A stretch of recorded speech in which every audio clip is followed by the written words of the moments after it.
talk now. This MMA, what we talking about? Yeah, you tuned into the pod now. Gonna be hard for you to stop now. Yeah, we caged in. Yeah, we caged in.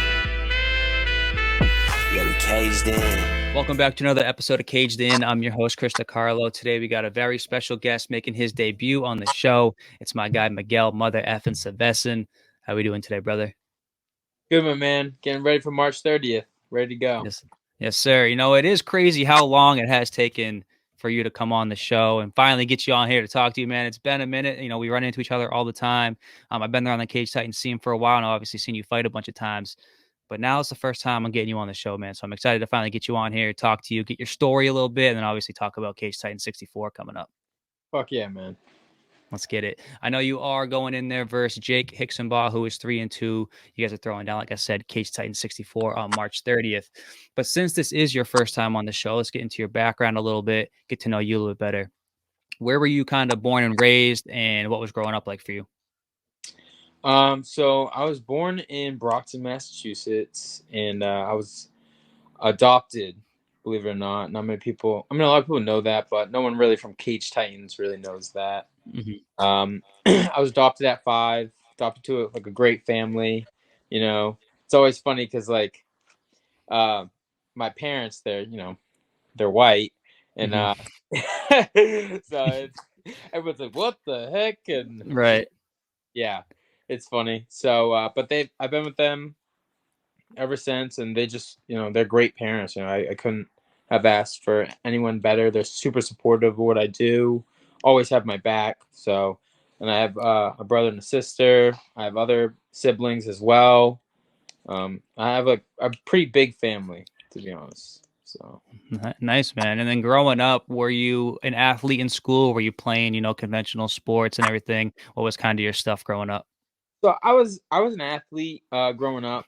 I was just a chunkier kid, so my parents probably should have said no to giving me a chocolate bar once in a while. But I was never like amazing at anything because I was like pretty heavy. So I was never a star athlete. I was never anything like that. And then like senior year of high school, I kind of just dropped all the weight, and actually like became captain of my varsity basketball team, and then I kind of like started getting a lot better at sports. Nice. So. There you go, man. What transitioned into your introduction to MMA? What got you into the sport? And then ultimately, what's the story about, you getting into the gym for the first time and start chasing this dream? So everyone knows Logan Carrier, right? And Devin Carrier. And Devin, like, that was Logan and Devin's thing. They would do it all the time. Everyone knew them. And Logan was like so proud of like Devin. It was like he was like a superhero, honestly. And he'd always tell me, "Come to the fights, come train, blah blah, come train with me and Devin." And it was just never my cup of tea. I was just like, I just can't punch somebody like that. It's just messed up. I don't like that kind of stuff. Right. And then Logan would come over my house. He'd put me in like chokes and stuff, and I would get so mad. And he's like, "Dude, just come to training," And I was like, "No." And then finally, like when Devin passed and stuff, Logan was very upset. Obviously, it's like his hero, and he just kind of like stopped training, kind of fell off the face of the earth for MMA, and I felt really bad and stuff. Like, I couldn't imagine. So I was just reached out like a little later, maybe like 7 months, 8 months later in life, and I was like, "Listen, like, I know it's not the same, but I'll give it a shot." And he was like, "Oh yeah, I'd love that. I haven't gone, since, so I would love that, bro." And we went together, and it was just that I got hooked immediately. I got choked out by everyone in my ass. But yeah, I remember my first kickboxing class. I went with Marty Navis. And yeah, that's a tough one. Oh yeah, dude, it was awful. And I'm not sure if Marty remembers this, but when I didn't know the rules, like if I go hard, he goes hard. I didn't know that rule. So I was like I was thinking in my head, like, oh my God, this is the pro fighter. Like, I gotta like show him what's up, And like everybody thinks, right? Of course. So I went hard with Marty, and next I'm on the ground eating like hammer fists to the face, and I'm like, oh my God, this is awful. That's that's But yeah. crazy, man. But you ultimately get hooked, right? I mean, it's like an adrenaline thing. You want to get better every time you show up there, man. So I'm sure that was like it was a humbling experience, but then also gave you that hunger to keep showing up and getting better. Oh yeah, for sure. Honestly, I put something in my head like I'm gonna freaking get this motherfucker. Just that unwavering confidence in yourself. Yeah. Literally. Oh That's my funny, God. man. It is, it is like a beautiful story though about how you got into the sport, man, and to see that you still stuck with it and fell in love with the sport, and you're still carrying that story with you to this day through now your pro career. It's definitely a unique story that you have. But like I said, it is a beautiful one, and it is cool to see you kind of carrying that flag with you every time you step into the cage. Thanks, man. Yeah, I honestly, Logan has been a big part of this. He always checks up on my weight. Even like now, he's not really in my corner, but he's in my corner. He's always super supportive of what I do. He's one of my sponsors. He's just one of my best friends. He's a solid dude. Hell yeah, man. I love to hear that. You definitely need friends like that, especially when you're going through the sport, through the highs and the lows. It's great to always have people like that in your corner for sure. And I've seen him around the way, and I've seen him in at the shows and at your fights as well. So it's nice that he's always there for you, man. And like I said, that's important to have in the sport for sure. Yeah.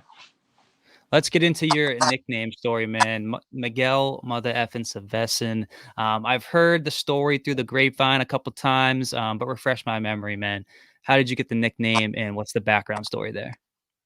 So I was like at the KO gym in New Bedford, and we were just having like a sparring day, and I I was just kind of like messing around with my coaches. And I was like, oh, I really want a nickname, Mhm.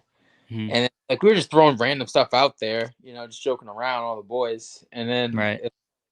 I heard Miguel the Dragon, Miguel the Relentless, and I was like, Mhm. none of that stuff really fits. All right. Um, we had Justin Simmons come up with, how about Miguel Mother Effin Sevasin? And it's just Mhm. rolled off the tongue nice. We all looked at each other like, yeah, I like that. Like that actually sounds really good. So like that's how it kind of like stuck. It was like a unanimous decision right there. Everyone just like, oh yeah, that's it. Of course, man. It does, roll off the tongue well. Were you a little worried about the nickname, like putting it on T-shirts and stuff? And did you think that there might be a little bit of it might be a little too like edgy to have as like a nickname carrying around with you? Honestly, yeah. But I was afraid, like, I mean, how many kids are gonna want to hear that? There's kids at the event. So Mhm. we just tested it out kind of, but it seemed to like everyone really liked it because it was unique and it was just different. Yeah, how many times you hear Super Saiyan? You know what I mean? Like Right. everyone's Super Saiyan, and I didn't want something. I want something different. Like Style Bender is different. Like Mhm. I want something different. For sure. It definitely is a unique nickname. And I don't even think that worrying about like the bluntness of it should be a thing because like you're literally going in there and getting into a fist fight, Right. in front of a crowd full of people. So like the nickname, it sounds really good, dude. And it's definitely one that's obviously stuck around. And I think it does look sick on your t-shirts, you know what I mean? And the merch that Yeah, you make with it do look sick too. So like I said, definitely unique nickname and definitely one that is one of the more memorable nicknames that you'll hear, especially around the local scene for sure. I agree. I'll get you a shirt, by the way. I'm making new ones. Yeah, dude, I definitely need one. Are you gonna have them for this show coming up? Yep. All right, perfect. I'll bring one for you too, and we'll do like a little jersey swap thing. I love doing that shit. Hey, It's I smart. love that. Yeah, yeah. Hell yeah. For the people that haven't seen you fight before, man, I've been coming around the scene for a little bit, so I've seen you fight a few times. But there's gonna be some people at the show on March 30th that have never seen Miguel Sevasin fight before. What can they expect from you, and what's your fight style kind of like? My fight style, I would probably say aggressive. You know, kind of always coming forward.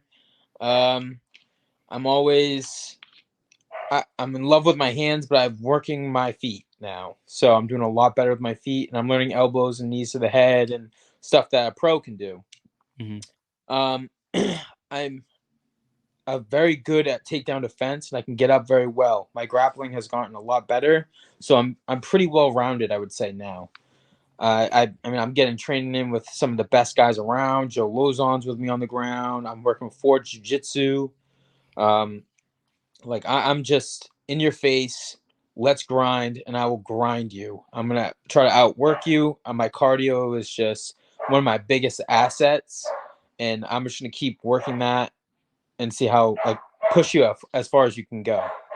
100%, man. Like I said, I've been probably coming around since the beginning of 2022. I've kind of been at every Cage Titan show since. So I have seen you fight a few times, and not one time has there ever been a boring, Miguel Sevasin fight. To be honest with you, every one that I've seen you in has been crazy to this point. So I'm very excited that I get to come and see you again on March 30th. So let's get into your fight history a little bit. You are 1-0 as a pro, 3-1 as an amateur, former Cage Titans amateur lightweight champion. And like I said, the first one I saw of you was Cage Titans 52, where you fought Chandler Donati. And I was still kind of new to the scene, didn't really know much about anybody. But when I was hearing about this fight, the main storyline that I kept hearing was all about Chandler's high level wrestling, how good of a wrestler he was. And then hearing about you was like, Miguel's a dog. Like that's all I kept hearing. Miguel's a dog. And then it's Chandler's wrestling. So that was kind of the storylines that I was hearing about this fight. And obviously, when you guys go in there, he does take you for a ride a little bit in the first round with that big takedown, but you end up going in there in the second round and getting a submission victory. So when you look back on that fight, what was your game plan kind of going into that one? And then ultimately, how did it feel to go in there and put that, put the criticism and that type of storyline to rest and walk out of there with a W? It felt awesome, I took the fight, and it was his debut, but he was an Ohio State champ wrestler. His Right. dad was also an Ohio State champ wrestler, and I'm pretty sure his grandfather was like pretty good too. So it's like a whole bloodline of just talent.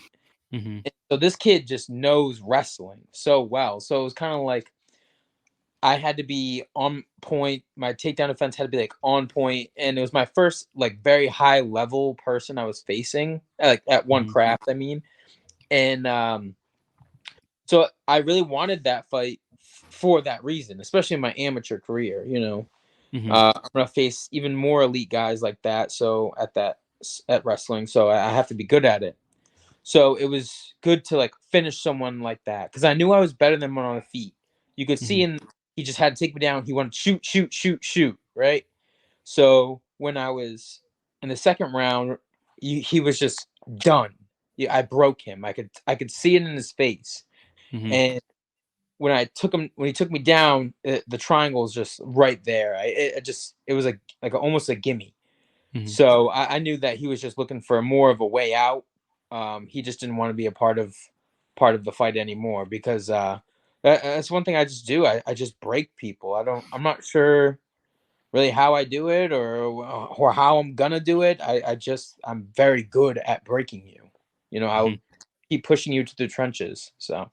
I think, a testament to that is your pressure and how much you push forward because you do see it a lot in your fights where you and your opponent both come out hot, but there's always a point where your opponent starts to dip and then you start to pick it up. You know what I mean? So that's a testament to your pace and your pressure and obviously your cardio, and you got a chin on you too.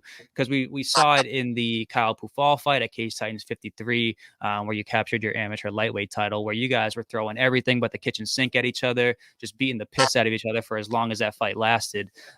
So, what was going through your mind in that fight, man, when you guys are standing in front of each other, trading shots, ends up going down as an absolute classic inside Plymouth Memorial Hall, and you end up with your hand raised and a belt around your waist. What was going through your mind in those exchanges, and then how did it feel to pull off that W?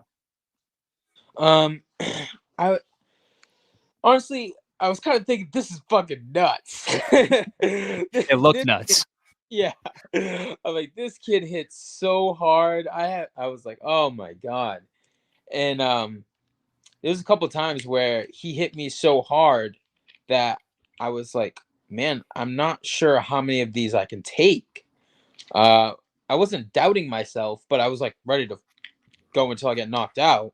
But I was thinking in my head like, I don't know how much more, but his striking was very good as an amateur. He was 3-0 with like what, 2 knockouts or something like that. And you could tell he was very crisp. I was very crisp, but just like another person, I broke him in the second, he started to like look for a way out. And when I got my hand raised, it was honestly unbelievable. Like I called it. I knew I was going to be the champ. I just didn't know how I was going to be the champ. I just knew I was going to be the champ. I super, super confident in myself. I've always been confident in myself and what I can do, and there's nothing downside my opponents or anything. I'm just a very confident person. Of course, but you have to be to go in there and get into a fist fight with somebody. If you're doubting yourself even a little bit, it might end up going the wrong way for you inside there. So I feel like when you get into the cage and you are going to stand across from another man and throw fists with each other, you got to go in there with 100% confidence in yourself, 100%. Absolutely. Let's get into, the last fight on your amateur record was your Cage Titans amateur lightweight title defense against Sergey Parasunko. I think at the time you guys were just two of the most hyped, highly skilled amateur lightweights left, and it was only a matter of time before you guys met with each other. Ultimately, you end up losing via split decision. A very good fight, though, back and forth fight, very technical fight between the two of you, and a very close fight, obviously, hence the split decision. When they were reading the scorecards, did you feel like you had done enough to win that fight, and did you feel like your name was going to come across as the winner that night? Absolutely. I can't tell you how many people came up to me after that fight and was like, dude, you got robbed. And people were making posts about it on Facebook and Of course. me on their Instagram, Mike Pulver came after. I was like, I don't know, because in between rounds listening to the card, and I was like, I don't know, it's a bit close. And then Mike Pulver says, like, what do you mean? I have you 3-2, and I was like, oh sweet, like I mean the promoter has me 3-2, like Right. crazy. My coaches were. I mean, they're like, oh, we're not leaving it to the judges, not leaving it to the judges. But of course, they were very confident in that too. So it was kind of a shock to most Yeah. people. It was a really good fight, though, for what it's worth, man. For both Yeah. of you guys, definitely a very entertaining fight. And like I said, never been a boring Miguel fight that I've ever seen inside the cage. So knowing that you two were the guys that were going to be matched up against each other, I was very excited for that one. I think it lived up to the hype. Obviously, doesn't end up going your way, but then you pivot and you decide to turn pro. What was the mindset like for you at that time? Why was then the correct time for you to make that transition? So when I first started with my striking coach, he said that the deal is that before we go pro, we get the belt and defend it. And defending meaning we'd win it, but Right. since I lost to the guy who's number one, well, I was number one, he was number two. Mm-hmm. Where do I go from there? Like, I mean, I could fight some more guys, but like those guys, you have a kid here who's beating everybody in basically the first round, goes up a weight class, beating that guy, a black belt in jiu-jitsu, beats him in the first round. You know what I mean? This guy's like, everyone's petrified of this guy. And here I am taking him all 5 rounds, split decision. I almost probably TKO'd him a couple times. I mean, there was a couple times he was a little wobbly, but I didn't finish it. Like who do I fight from there? So at that point, it was a loss on my record, but I didn't take it as a loss, if that makes sense. And so that fight actually gave me a lot of confidence because someone that's taking everybody on the ground, beating them on the ground in the first round, I'm going 5 rounds with them, So I at that point, my coaches agreed, like, it's time to go pro. We'll be a force to be reckoned with in the pros. For sure, man. I think, Sergey was probably the toughest test that you could have taken on the amateur scene. And I think like you said, anybody else after that probably doesn't gonna meet the level that Sergey was. And like you said, you went 5 rounds with him, and the experience and the skill that you gained from that fight itself was enough for you to launch you into your pro career. When you made your pro debut at Cage Titans 61 versus Oscar Vera, you guys both came out hot, like a typical Miguel Sevasin fight kind of starts off, comes out guns blazing. You and Oscar are trading with each other. He ends up actually clipping you up a little bit. You get a little mouse under your eye. So, you guys were trading shots with each other for sure. And then you go in there, you get the takedown, and that's kind of the beginning of the end for him. You start landing those heavy elbows, get the TKO in the first round. How'd it feel to go out there in your pro debut, get a stoppage finish like that, and start your pro career off 1-0? Felt amazing. Like you said, he was a little bit longer than me, so like all my fights just start off like that. It's just see who can take more, who can take more. He basically his takedown offenses wasn't the best. I knew my grappling would be better, so I was like, he clipped me pretty good, and he kept trying to work that eye. So I was like, all right, I don't want to like lose my pro debut and get stopped here. So because my stupid eye, so I just Mhm. thought the best decision was just to take him down, and like I said, I knew my grappling was gonna be better, and I got into a dominant position and just rained elbows, and I was like, oh yeah, this is nice. Yeah. Just being a mountain, just it's the best. When I watched the fight back recently after, me and you talked and we booked the interview, I was like, let me go back and watch the pro debut. And I think it was Jay Perrin on the desk where he was like, I don't think Miguel realizes that he can use elbows here, with it being your pro Yeah, debut. And you weren't really utilizing the position to use the elbows like you could as a pro. Was that something that was that true? Like, were you not realizing that you could throw elbows until like, until it finally clicked and then you started throwing them? I actually heard somebody screaming elbows, and And that's what flipped the so switch. that's when I was like, oh yeah, Those things, we can use those now. yeah, yeah. So it is different though. You wouldn't think like you'd be super excited to use it, but then when you go out there, you totally forget about it. I Mhm. mean, I mean, you went through all those years of your amateur career, like, not being able to, so then now this being your first pro fight, and I think just the muscle memory of being in the cage and in combat, and you probably just default to, like, what your mind's already kind of been programmed to. Maybe it takes a little bit longer for that flip to switch, but now I'm sure that switch is flipped for you, and we'll start seeing those weapons a lot more. oh yeah, for sure. Perfect. Let's get into your training camp a little bit, brother. I know you train over there at Lakeville MMA. That's kind of the home base for you. For those that might not be familiar with the gym, can you kind of describe like the vibe of the gym and what's the culture like over there for you guys? It's good energy, man. Like every day is just good energy. Everyone's trying to help each other out. Everyone's super nice, super polite. There's no jerks. Uh, everyone's always looking out for each other. Mhm. You always have I feel like in some gyms kind of like people that like to go hard and try to like show who's the alpha around here. It's not Mm. like that at all. It's everyone's like, oh, great job, great submission, and they're trying to help each other out. So it's just an awesome gym, good people, super friendly. Anyone's welcome, with open arms. For sure, man. And this training camp specifically, are you cross training anywhere else? What kind of other stops are you making along the way to get work in and fresh looks outside of Lakeville? So I go to KO gym in New Bedford. That's been my striking gym for years now. Um, I also go to Forge Jiu Jitsu in the Cape. That with Matt Waddell, and that's awesome work over there. Those guys are like high level jujitsu, so that's been awesome. And then I have Justin Simmons, my strength and conditioning coach, Chad Faria. So Chad is probably honestly one of the best strength and conditioning coaches I've ever had. Had a couple. We're just like, oh, they're okay, but Chad's really good, and everyone gives me compliments about my cardio. So, and that's the guy. So For sure, man. And I know, like you said, you kind of have Lakeville and the other places that you bounced around. Who are your main training partners for this camp? I know you and Jack kind of, train with each other most times. Who else besides Jack would you consider like your main training partners for this one? um, mostly Jack. I do get a lot of work at Lozon's on Saturdays.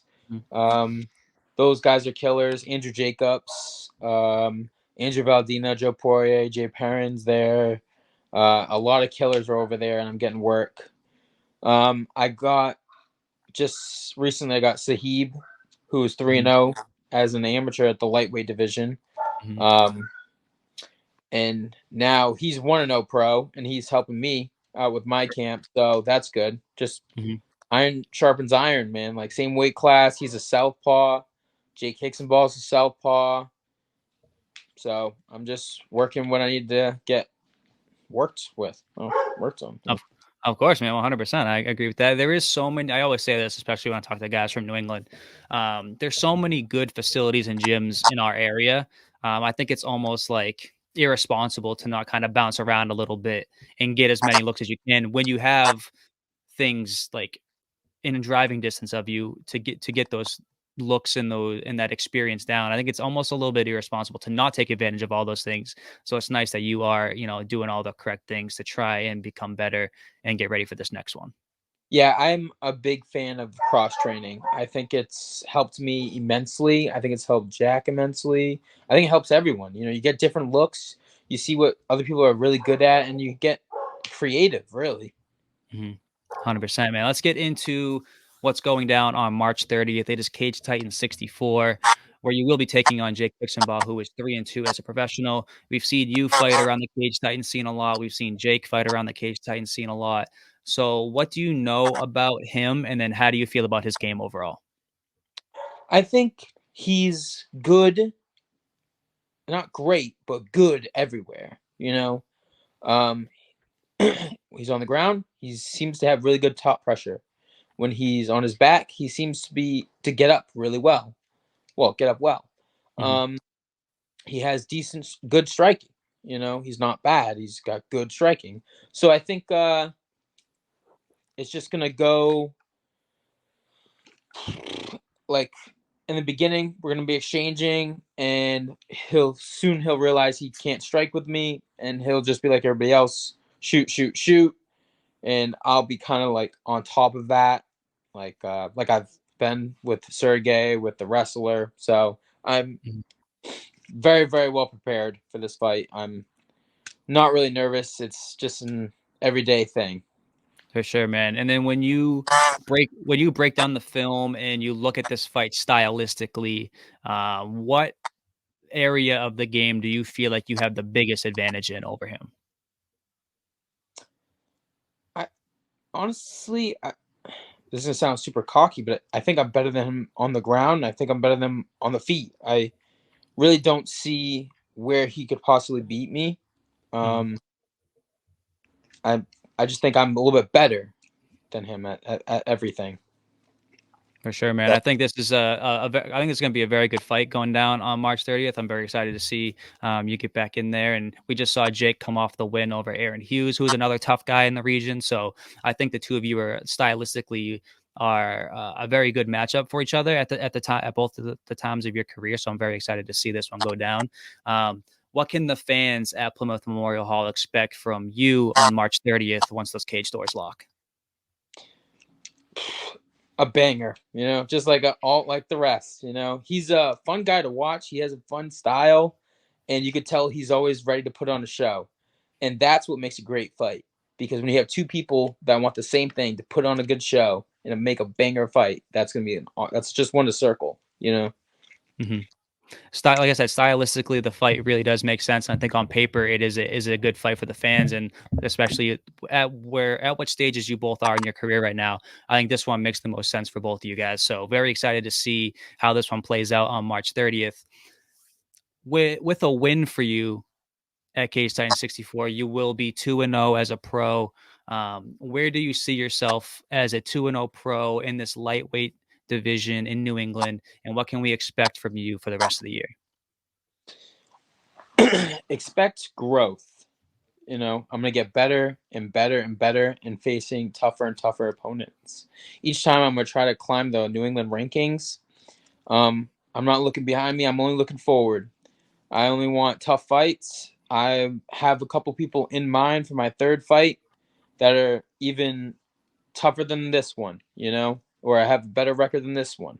So it's just I want to climb the ladder. I want to show everybody that I can get to 5-0, 6-0, and then hopefully get my shot at the Contender Series. I mean, I'm just throwing it out there. That's what I'm aiming for. Those are my goals. Everyone's got to have one.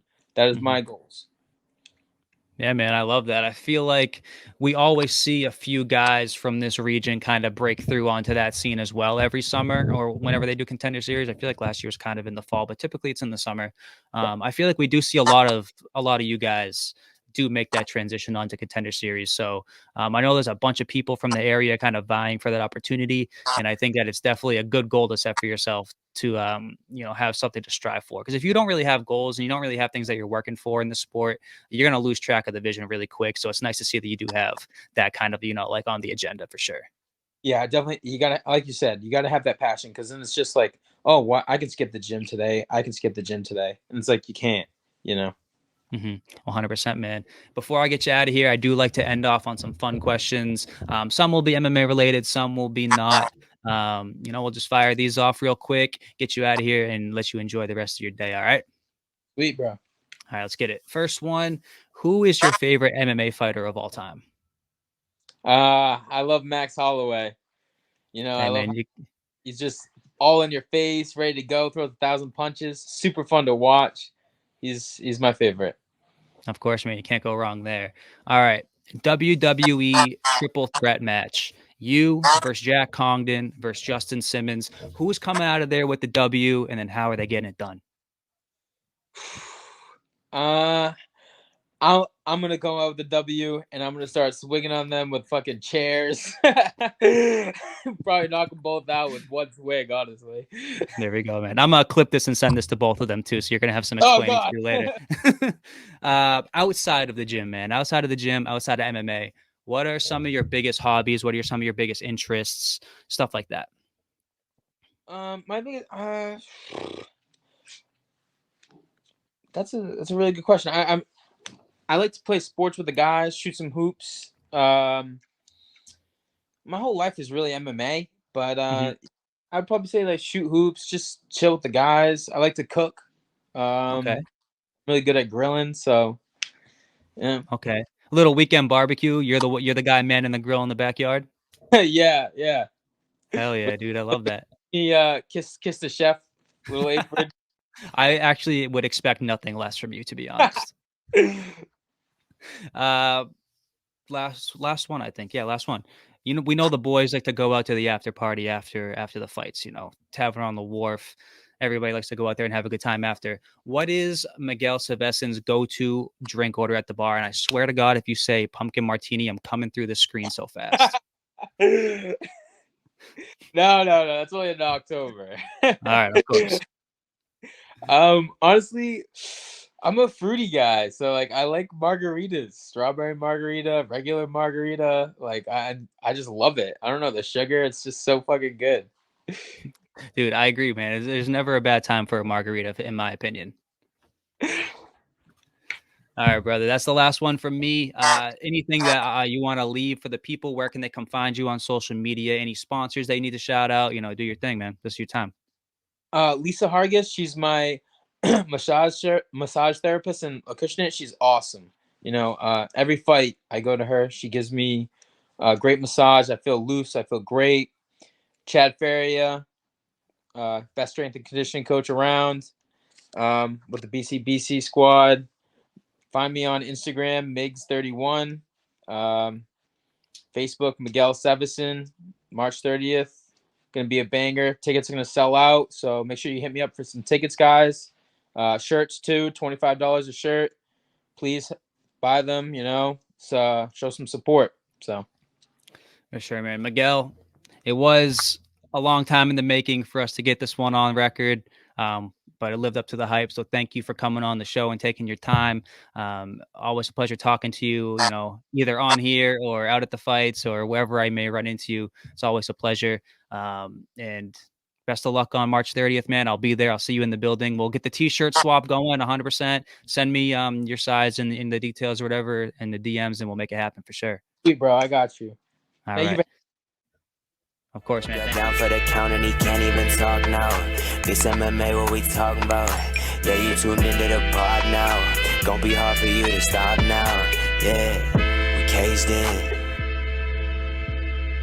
Yeah, we caged in. Yeah, we caged in.